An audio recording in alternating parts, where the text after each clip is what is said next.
Hello students, chemistry में आज हम पढ़ेंगे फ्रियोन का पर्यावरण पर प्रभाव। तो देखिए, फ्रियोन अर्थात क्लोरोफ्लोरोकार्बन पर्यावरण को कैसे प्रभावित करते हैं। तो क्लोरोफ्लोरोकार्बन है वो ओजोन परत को नष्ट करते हैं। यानी क्लोरोफ्लोरोकार्बन सूर्य की पराबैंगनी प्रकाश की उपस्थिति में और क्लोरीन मुक्त मूलक बना लेते हैं और क्लोरीन मुक्त मूलक बना करके और ओजोन परत को नष्ट करते हैं। तो फॉर एग्जांपल, जैसे मैं समझा रहा हूं, सारे के सारे फ्रियोन, चाहे कोई सा फ्रियोन हो, जैसे मैं फॉर एग्जांपल फ्रियोन 11 का सूत्र यहां पर ले रहा हूं। फ्रियोन क्या करते हैं, पराबैंगनी प्रकाश की उपस्थिति में अपघटित होकर क्लोरीन मुक्त मूलक बना लेते हैं और ये क्लोरीन मुक्त मूलक क्या करता है, ओजोन परत को नष्ट करता है। आपको ये बात याद रखनी है कि एक क्लोरीन मुक्त मूलक, फ्रियोन से निकलने वाला एक क्लोरीन मुक्त मूलक परमाणु और ओजोन के 1,00,000 अणुओं को नष्ट कर देता है। तो ये क्लोरीन मुक्त मूलक परमाणु, और आप याद रखना, ओजोन के साथ संयोग करता है। ओजोन के साथ संयोग करके ओजोन को O2 के रूप में तोड़ देता है। ओजोन गैस से बनी हुई ओजोन परत को O2 के रूप में कन्वर्ट कर देता है और यहां ClO बोलूंगा, क्लोरीन मुक्त मूलक मोनोऑक्साइड, यानी ये क्लोरीन परमाणु ओजोन के साथ संयोग करके क्लोरीन मुक्त मूलक मोनोऑक्साइड का निर्माण कर लेगा और ऑक्सीजन अलग हो जाएगी। यही क्लोरीन मुक्त मूलक मोनोऑक्साइड अब पुनः ओजोन के साथ संयोग करेगा। तो पुनः ओजोन के साथ संयोग करेगा तो फिर ओजोन को और आगे तोड़ देगा और आगे तोड़ देगा तो O2 के रूप में तोड़ देगा और स्वयं फिर क्लोरीन मुक्त मूलक बना लेगा। ये क्लोरीन मोनोऑक्साइड मुक्त मूलक ओजोन के साथ संयोग करेगा और क्लोरीन मुक्त मूलक बना लेगा और ऑक्सीजन गैस अलग हो जाएगी। इस प्रकार ये क्लोरीन मुक्त मूलक जो अंतिम पद में मुक्त हुआ है, ये वापस फिर इसमें ओजोन के साथ संयोग करेगा, क्लोरीन मुक्त मूलक मोनोऑक्साइड बनाएगा, ऑक्सीजन कन्वर्ट हो जाएगी। ये क्लोरीन मुक्त मूलक मोनोऑक्साइड पुनः ओजोन के साथ संयोग करेगा और इस प्रकार यहाँ क्लोरीन मुक्त मूलक परमाणु बनाएगा और ऑक्सीजन मुक्त हो जाएगी। ये दोबारा इस चक्र में इस प्रकार से संयोग करता रहेगा और ओजोन को नुकसान पहुंचाता रहेगा, ओजोन की क्षति करता रहेगा। तो इस प्रकार क्लोरोफ्लोरोकार्बन के द्वारा ओजोन परत को नष्ट करने की क्रिया को ओजोन का अपक्षय कहा जाता है, यानी डिप्लेशन ऑफ ओजोन लेयर कहा जाता है, जिससे ओजोन की स्तर में लगातार गिरावटें आती जाती है। और ओजोन को ये फ्रियोन नष्ट करते हैं तो पराबैंगनी विकिरणें सूर्य से पृथ्वी तक सीधी पहुंचने लगती हैं, क्योंकि ओजोन क्या करती है, ओजोन सूर्य से आने वाली पराबैंगनी विकिरणों को रोक लेती है, अपनी सतह पर अवशोषित कर लेती है, जिससे वो पराबैंगनी विकिरणें पृथ्वी तक नहीं पहुंच पाती हैं और फलस्वरूप यहाँ जीवधारी हैं उनका अस्तित्व बना रहता है। अगर ओजोन परत नष्ट हो जाए और विकिरणें, पराबैंगनी विकिरणें पृथ्वी तक सीधी पहुंच जाएं तो पृथ्वी पर त्वचा के रोगों में बढ़ोतरी हो जाएगी, लोगों की आंखों में मोतियाबिंद हो जाएगा और जो समुद्री जीव हैं, सूक्ष्म जीव जो कि प्रकाशिक क्षेत्र में रहते हैं, तो उनकी संख्या में कमी आ जाएगी। इस प्रकार ओजोन परत है वो पर्यावरण पर बहुत अधिक प्रभाव डालती है। अगला टॉपिक हम पढ़ेंगे DDT का निर्माण। DDT याद रखना एक कीटनाशी पदार्थ है जिसका पूरा नाम क्या होता है, मैं यहां लिख रहा हूं, डाइक्लोरोडाइफेनिल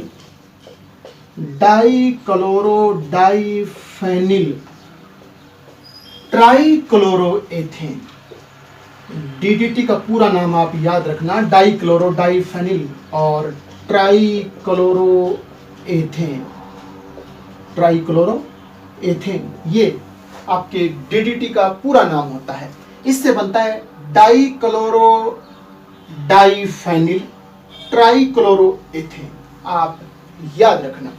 निर्माण कैसे करते हैं, आपको क्लोरोबेंजीन लेनी है क्लोरोबेंजीन में यहाँ Cl लगा देता हूं, इस प्रकार से लिखकर, ये क्लोरोबेंजीन है और यहाँ सारी पोजीशन पर H परमाणु लगा हुआ है। H परमाणु में से एक H परमाणु को मैं बाहर निकाल कर दर्शा देता हूं। एक दूसरा अणु और क्लोरोबेंजीन का और लेते हैं और इस प्रकार से दूसरा अणु लेकर उसमें भी H बाहर निकाल देते हैं। तो क्लोरोबेंजीन के दो अणु हो गए और उनकी अभिक्रिया आप कराओगे क्लोरल से। क्लोरल आप ध्यान देना, एक सूत्र होता है जिससे हम लिखते हैं CCl3.CHO बॉन्ड CHO, CCl3CHO। इसे हम क्लोरल एल्डिहाइड भी कहते हैं, क्लोरल भी बोलते हैं। तो ये क्लोरल का सूत्र है, क्लोरल का सूत्र है। तो इस CHO को पहले आप यूं यहां इस प्रकार से लिख दीजिए। CHO में देखिए ऑक्सीजन के दो बॉन्ड पूरे हो गए और कार्बन का एक बॉन्ड ये रहा H के साथ और दो ये तीन और एक बॉन्ड यहां C के साथ Cl3 से पूरा कर देंगे। तो ये सूत्र मैंने इस प्रकार लिख दिया, देखिए CCl3 तो CCl3 आ गया, CH तो ये CH आ गया और O परमाणु ये आ गया। ये क्लोरल है, ये आप जानते हो क्लोरोबेंजीन है और ये क्लोरल है। इसे क्या बोलेंगे? क्लोरल बोलते हैं इसे, क्लोरल। तो ये क्लोरल एक यौगिक है जिसका संयोग करवाया जाता है क्लोरोबेंजीन के दो अणुओं से, और दो अणुओं से आप संयोग करवाओगे तो आपको याद रखना है थोड़ा सा इसमें आप सांद्र H2SO4 डाल देना, थोड़ा सा सांद्र H2SO4 आप इसमें डाल देना। सांद्र H2SO4, एक बात तो कन्फर्म आप केमिस्ट्री में याद रखिए, जब जब अभिक्रियाओं में सांद्र H2SO4 डाला जाता है तो हमेशा जल का अणु बाहर निकलता है। तो फिर हम इस क्लोरोबेंजीन के दो अणु और ये वाला ऑक्सीजन इस प्रकार से इसको बाहर कर देंगे, H2O जल का अणु इसके डालने से बाहर हो जाएगा। तो मैं यहां जल का अणु इस प्रकार से माइनस में यहां कर देता हूं। और अब क्या करेंगे? अब जल का अणु बाहर करने के बाद में इन सारों को इससे जोड़ देंगे। तो जोड़ देंगे तो कैसे बनेगा? आप यहां देखिए, मैं यहां लिख रहा हूं इस प्रकार से, ये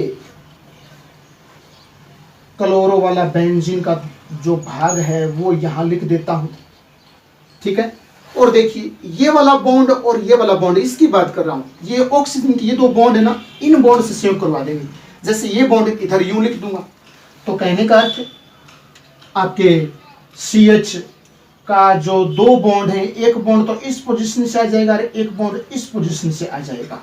और क्योंकि O तो बाहर निकल गया H के साथ, तो CH बचा, CH मैंने वहां लिखा, और अब CCl3 है तो यहाँ C के साथ और Cl3 हम इस प्रकार लगा देंगे। जैसे एक Cl यहाँ लगा देता हूँ, तो CH के साथ Cl3 लगा दिया। ये क्या बन गया? ये जो बना है इसे बोलूंगा मैं DDT। इसे क्या बोलेंगे? DDT बोलेंगे। और DDT बोलेंगे तो एक बात याद रखना कि नामकरण करेंगे तो इस CH की इस वाली पोजीशन में, ये पैरा पोजीशन है, ये Cl पैरों में लगा हुआ है, और इस CH की इस पोजीशन में ये भी पैरा कंडीशन है।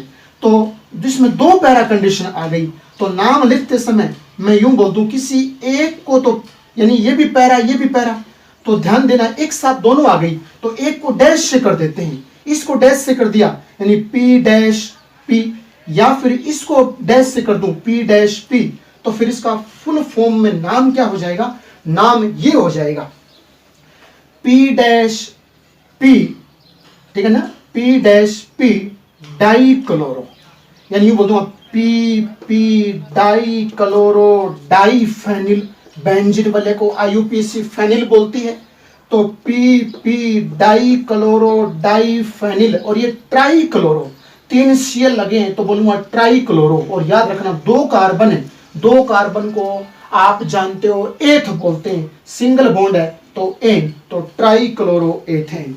तो P डाइक्लोरो डाइफेनिल ट्राइक्लोरो, दो कार्बन एथेन, इस प्रकार से ये DDT का नाम हो जाएगा।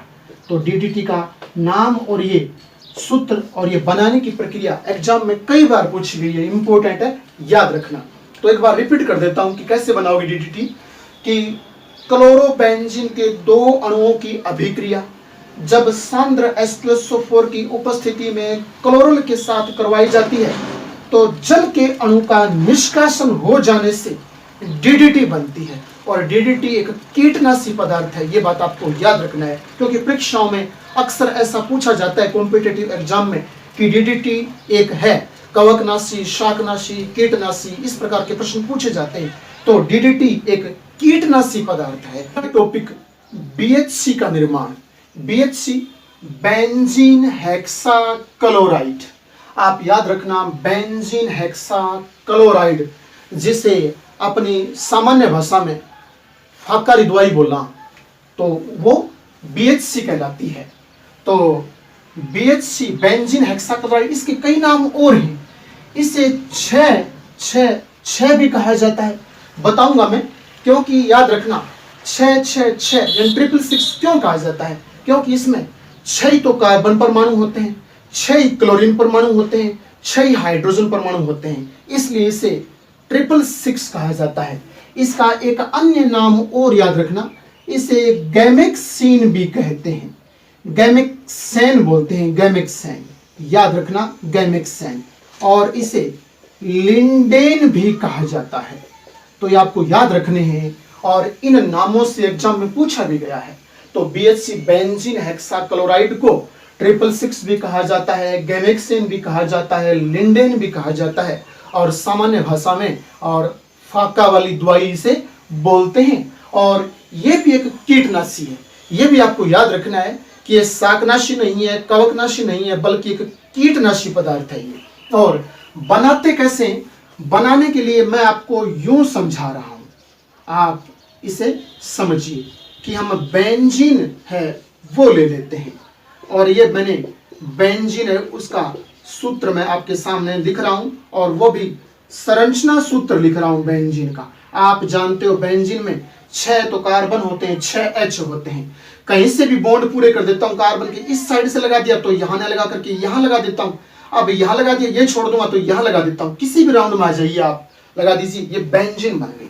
और बेंजीन बन गई तो अब आप इसमें Cl2 डाल दीजिए, क्लोरीन डाल दीजिए, बिना मतलब किसी उपस्थिति की। हाँ, एक खास बात है कि जब बेंजीन में क्लोरीन और अगर पराबैंगनी प्रकाश की उपस्थिति में प्रवाहित की जाए तो अभिक्रिया शीघ्रतापूर्वक होती है। तो अभिक्रिया शीघ्रतापूर्वक कराने हेतु आप अल्ट्रावायलेट रेज इस पर डाल दीजिए, पराबैंगनी प्रकाश इस पर डाल दीजिए। तो क्या होगा, आप सुनिए गौर से, मैं आपको समझाने के लिए सेम उसी पोजीशन में बेंजीन को लिख देता हूं, ठीक है।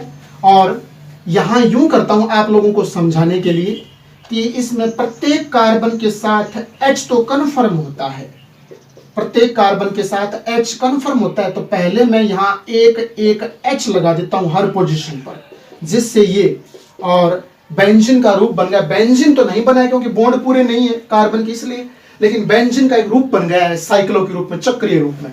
अब क्या करेंगे कि कार्बन भी 6 हो गए, H भी 6 हो गई, और कार्बन के बॉन्ड पूरे करने तो आप यहां राउंड शेप में बॉन्ड मत लगाइए, आप ये जो मैंने बॉन्ड लगाए उस पर आप Cl जोड़ दीजिए। तो यहां तो Cl2 है, बढ़ा लेंगे हम लोग Cl, यहां भी Cl लिख देता हूं, यहां भी Cl, और इस प्रकार जो मुक्त बॉन्ड हमें कार्बन के नजर आ रहे हैं उस पर आप Cl लिख दीजिए। तो देखिए प्रत्येक कार्बन के 4-4 बॉन्ड पूरे हो रहे हैं, पूरे हो रहे हैं। हाइड्रोजन का एक बॉन्ड होता है वो भी पूरा हो रहा है, क्लोरीन भी एक बॉन्ड बनाता है वो भी पूरा हो रहा है, और कार्बन के भी 4-4 बॉन्ड पूरे हो रहे हैं। इस प्रकार इसमें संरचना आप देखोगे।